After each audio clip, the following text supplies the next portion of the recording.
Fearless Disease. Just 16 months ago, he was nominated as the Democrats' candidate for vice president. Now he is ending his reelection campaign for governor. Tim Walz is blaming President Trump and MAGA for putting Minnesota under attack. And he says that he needs to focus on that. Now, let's keep in mind, Walz's state is in the middle of a massive fraud scandal involving the Somali community. So, Bakari, did he just hand Republicans a huge gift going into this next gubernatorial race? No, not at all. I mean, Amy Klobuchar is going to...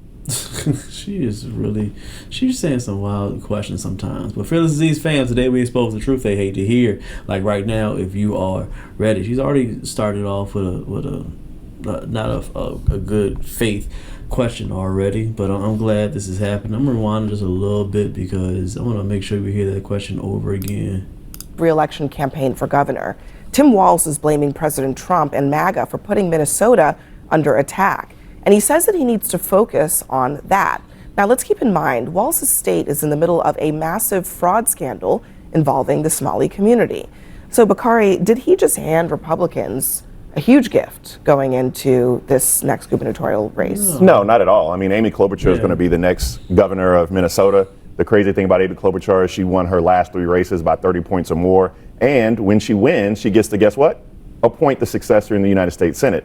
So absolutely not. I mean, he took himself, who could have been wounded by the scandal, who could have been wounded by the fraud, who could have been wounded by all of this, out of the race, put in a pristine workhorse type candidate who gets to make sure that, you know, Democrats don't lose a seat in the House. So, but it's an acknowledgement that he couldn't weather this. Oh, politicians can, whenever a politician tells you I want to go spend more time with my family, they're probably lying to you, respectfully. Right. But it does mean that if he could have thought he could win this race. No, he didn't just leave because of that. And he's just not a good fit for it. All the fraud that's going on in Minnesota is just uncovering exactly what type of man he is, man. He's too soft. He's not a leader. Nobody wants to follow behind nobody that's weak of a man. As a man, you have to show some type of strength, some type of leadership. And when you see that happening, people are going to take advantage of you. People are going to step over you. People are going to talk about you. You're not going to be a good look. Men are not going to vote for you. So, of course, I don't think he just stepped off because he was like, oh, yeah, I'm going to take some time for my family. No, he really realized that people are not going to vote for him. It's not going to happen. You are going to be vice president to a woman. No man should be under a woman. No matter how they try to sugarcoat it, try to change things in 2026, nobody's is gonna be hype, and nobody's gonna respect a man that wants to be behind a woman. I'm sorry, it's not gonna happen. So partially, he thinks that he's just going out because he's spending time with his family. He's jumping out of the race. But partially of it, his team already seeing that he's not gonna be able to become president or governor again. Comfortably and govern, then yes, he would have run. But having a dog fight and trying to figure out this scandal, I mean, it's impractical for him to be able to do both successful. He does have one thing that most politicians... It wouldn't have been a scandal if he would have had it straight. He had done things right in the beginning. Trump has already put a big, strong arm on trying to get these people out of America as far as the Somalians, not just Somalians, but illegal Somalians. Not, well, I don't care if Somalians come here and they're illegal, come on through, come on, pay some taxes. Hey, love y'all, we're a melting pot here in America. But when you come over and you're not have the right paperwork, you're doing things illegally, as you see that we were doing millions of dollars, especially on that daycare thing, man. Oh, it was wild. I already covered that on the channel. It was gruesome. I want to get some of that daycare money. They're balling. So when you uncover that, you see that he's not a good leader, man. It's a big fraud scam over there, man. Don't have, which he proved today he was self-aware. But yeah.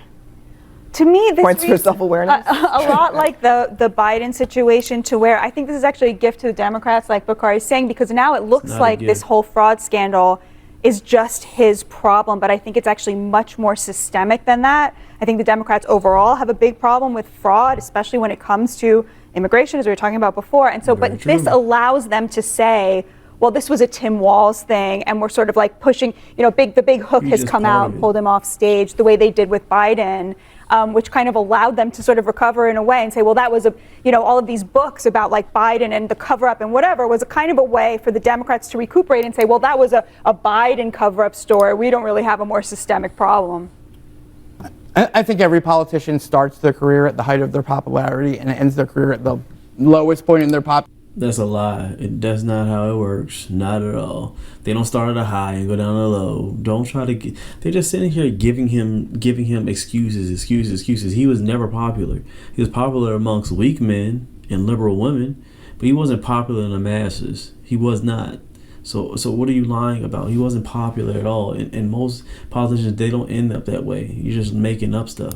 Popularity, it's inevitable. He's had a good run. He was governor for 8 years. Amy Klobuchar is clearly a stronger candidate. I think it's a very pragmatic move. I agree with Bakari. I think she's a very strong candidate, and he saw the writing on the wall. Plus, once the Trump people and the MAGA people directed the full force of the U.S. government, the Treasury Department, the Homeland Security Department, DHS, FBI, CBP, and every MAGA YouTuber on massive fraud, to target the Somali community. I don't think it's funny. Massive fraud. No, the Italians are not to blame for the mafia's fraud, and the Somalians are not to blame for the isolated incidents of some of their community members. And the targeting of that community is a shame.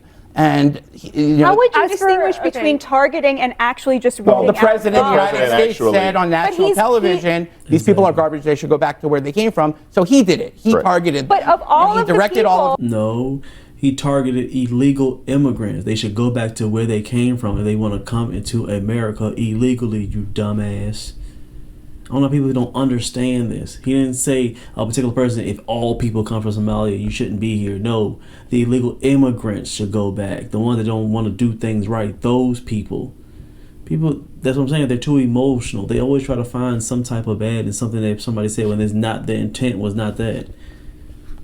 well, in this area who've been arrested. The indictments are a disproportionate share of the population. But the indictments of mafia indictments are disproportionately Italians, but we don't blame all the Italians. I'm saying it's a share of the population. All I'm saying is that respectfully, on January 6th, there were nothing but white folk running up, destroying the Capitol, taking property, running down the Capitol. There's always black people that always want to bring up race, bro. This is a weak black man. I'm sorry. He's a shame for melanated man or me. He's very weak. Weak men talk like this. Oh, this white man did this. That means that you think of white people more superior than you. Like you're the inferior one. No, white people do it in January 6th. And January 6th, how long ago? Get over it, bro. Get over it, bro. We're talking about right now. You gotta stop living in the past. Black people love living in the past. Halls with Confederate flags, but I'm not asking. But I'm not because it does you not. Don't blame the whole not community emblematic for the of an entire crimes community. I'm not sitting here and saying where their fathers. Like it's. Well, there's a pretty documented assimilation problem. No, I just totally disagree with that. $9 billion. I want all of those different parts anyway, of the this is why Tim Walz can't run because of this entire scandal. The panel is going to give us their nightcaps. Status symbol edition. Overall, man, they should go ahead. I'm glad he's gotten out of the race. He wasn't going to win anyway. Nobody's paying attention to him. He would have been a horrible president if anybody would ever elect him, but that would never happen. He's too much of a weak man. He's too weak of a man. So, good riddance. And it's not going to matter what Democrats going to do. They're not going to win anyway. I don't think we're going to see any Democrat in leadership for the next at least 8 years. It's not going to happen. Smash that like, tap the next video on the screen, subscribe, and hit that bell. The CashApp, FearlessDisease, always in the description if you're rocking with the movement. We'll see you on the next one. Stay rich and stay fearless.